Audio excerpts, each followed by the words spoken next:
If you're planning for retirement and think that the $2 million mark means that you're set, you might want to think again.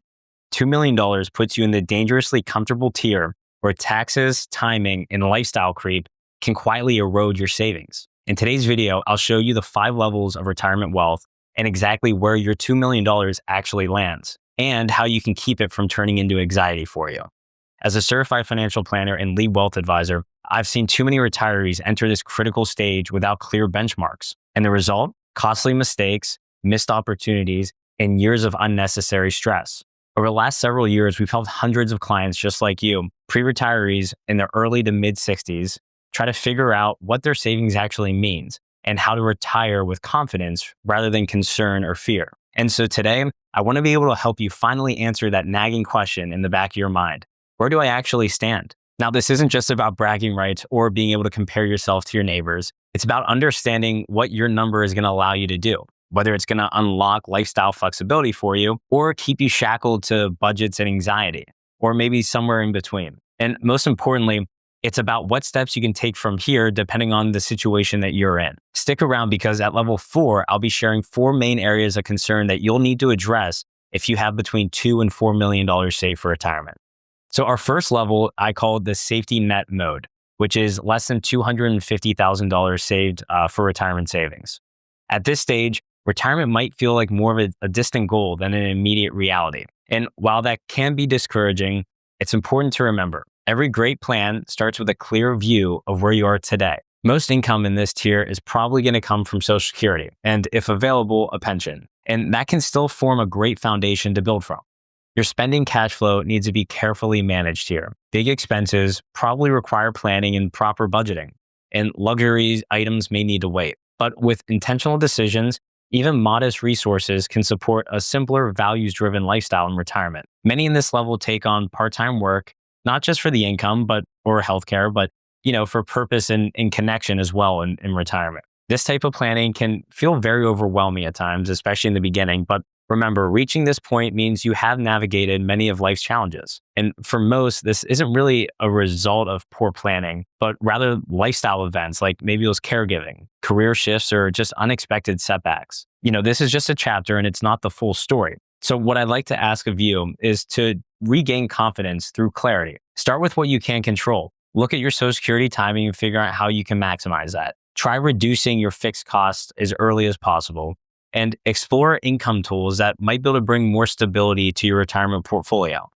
These small, intentional steps can lay a great foundation and great groundwork for more flexibility in the future. It's truly never too late to build a plan that's going to move you forward one small step at a time. Now, our second level is called fragile freedom, and this is between $250,000 and $750,000 saved for retirement. This tier can feel like you're on the edge of something promising. You've built a good investment cushion, you've made consistent efforts, and retirement feels within reach. But it does also come with certain vulnerabilities. Large medical bills, long-term inflation, or unexpected expenses can test even the best laid plans at this level.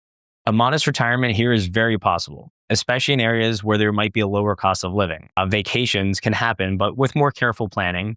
But you may want to do things like stretch the lifespan of your car if you can, or just delay bigger projects until you have more cash flow. But you are still in control. Intentionality here becomes your greatest asset. There's often a quiet tension. You've done so much right, and yet the question might still linger, is this really enough? I don't believe that this is fear. I believe it's more out of an abundance of caution, right? And that caution, when used well, can lead to smart and proactive decisions. Now, the more you know your numbers, the more in control you're going to be. If you haven't already, I highly recommend reviewing your actual spending over the last couple months. And you can do that easily by pulling statements and confirmations from your spending accounts, and use that clarity to build a practical income strategy. First, layer in your fixed income like Social Security or maybe a pension like we mentioned. Then see how much more of your investment portfolio you would need to support your overall living expenses or lifestyle that you're leading currently. You see, even small shifts in spending or in timing of spending can unlock major improvements longer term. While this isn't always needed, delaying retirement by even a year or maybe 2, or exploring part-time work that you enjoy can really have a compounding effect on your peace of mind all the way through retirement. Now, our third level is the cautiously comfortable, and that's between $750 and $1.5 million saved for retirement. So at this level, you have a very respectable nest egg saved, enough to retire well and really implement strategic planning. But it still depends heavily on your lifestyle expectations, as you can imagine. You'll be able to travel every year, but maybe not overly luxurious. You can support your grandkids with gifts, but maybe you're not paying their full college tuition. And while you're going to be doing upgrades to your home over time, you might not be looking to purchase a second home. And so clearly options and flexibility exist here, but only with discipline and within reason. This level of wealth often feels a strange tension, right? We have $1 million or maybe even more, but why don't we feel that wealthy? And that's because rising costs, market volatility, and longevity risks stretch the utility of that $1 million more than ever for today's retirees. If you're in this level, I'd encourage you to get surgical with your strategy. And what I mean by that is this is the tier where taxes really do start to matter. You need to understand which accounts to pull from, in what order, and how to reduce the lifetime tax burden, not just how do you pay as little tax today. And so you should also run scenario planning within your dynamic financial plans. What if you lived to 95 instead of 90? What if the market drops by 20% at or around the time that you retire? What if you need long-term care at 85 for several years? Now, I don't say this to try to scare you, but it is important to run scenarios with these different complications in your plan to see, one, how flexible is your plan, and generally, what are you going to do if that happens? For our clients, we use dynamic risk-based guardrails. So if there is an income issue, we're able to adjust their income temporarily so that the longevity of their plan stays intact. Now, this is truly the level where I believe working with a certified financial planner can really pay off, both on the investment and the tax strategy, but also on the life planning to really help you clarify how you want your retirement to look, and then prioritize what you really value, whether that's traveling, supporting charities that you might care about, or creating memories with your friends and family. Now, our fourth level is the flexible affluent, and that's saving between $1.5 million and $4 million for retirement. The $2 million level sits squarely in this tier. And while that sounds like you've made it, and in many ways you have, it's also where some of the most dangerous assumptions begin to surface. The biggest, that you've got enough to stop planning, maybe altogether. At this stage, most of the things that you've dreamed about in retirement are now really on the table. Travel, hobbies, home upgrades, family gifts, even philanthropy. You may no longer be asking, can I afford this? Instead, you might be wondering, how do I do this wisely enough without eroding what I built? And really, here's the truth. Uncontrolled or impulsive spending can derail a $2 million retirement faster than you would ever imagine. It's not about one big purchase, right? It's about habits, compounding decisions, and small leaks that grow over time. The real danger at this tier is lifestyle creep, this subtle shift where needs become wants and wants become routine. The risk isn't about running out of money tomorrow. It's watching your freedom slowly erode over time. Inflation, rising healthcare costs, poor market timing, and uncoordinated withdrawals can all slowly chip away at what felt like a bulletproof plan when you first retired. So optimization and protection become the mission for you. You really have to think like a CFO of your own retirement. And that's going to include analyzing these 4 areas of concern that I alluded to in the intro of this video. And the first area of concern is diversifying your income buckets. If you can, you want your assets spread out between taxable, tax-deferred, and tax-free accounts.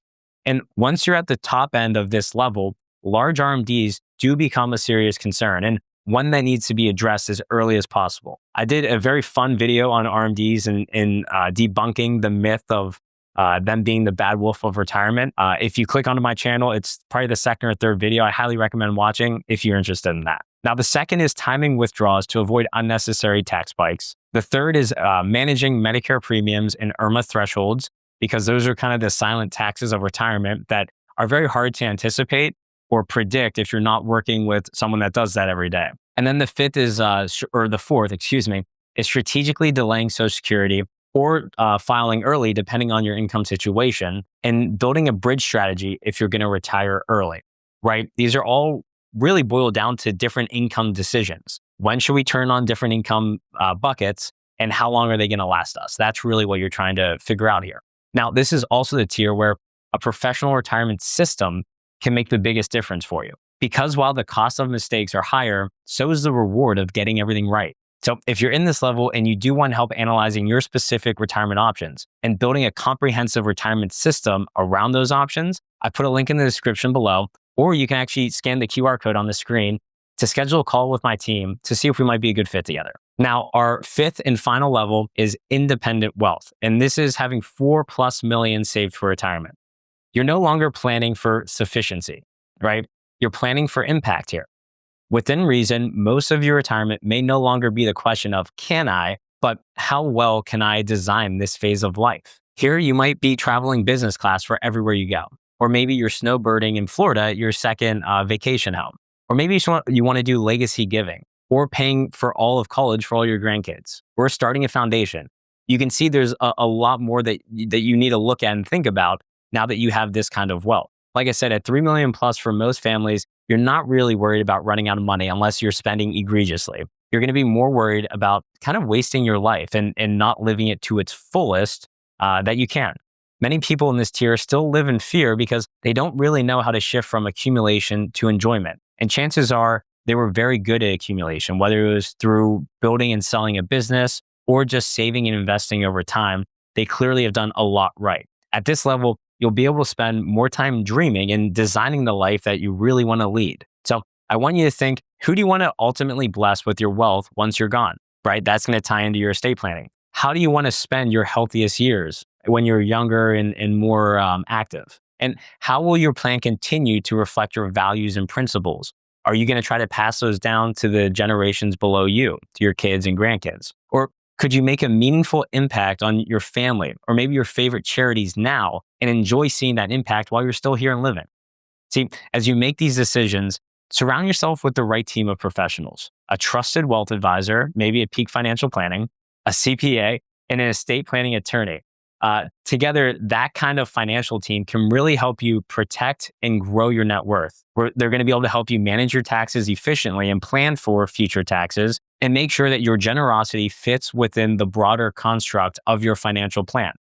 Now, as a little aside, always be cautious of exclusive private deals or direct investment opportunities that promise these outlandishly high returns or special access. Your right advisory team should be able to help you evaluate these opportunities objectively and keep your long-term goals, not just these short-term pitches, at the center of every decision. So where does $2 million place you? Right in the middle of the most opportunity-rich but risk-sensitive tier. And if you're in your early 60s trying to make retirement decisions now, here's what you need to know. This isn't just about how much you have. It's about how well you use what you have. Because two retirees with the exact same investment portfolio size can end up in wildly different places depending on their tax plan, withdrawal timing, investment mix, and lifestyle choices. So if you want to see how this advice stacks up with your own personal decisions, like I said, click the link below and scan the QR code to talk to my team. I hope you found value in today's video, and I'll see you in the next one where I'm actually going to examine the math most retirees ignore when looking at when they should file for Social Security. So stick around for that.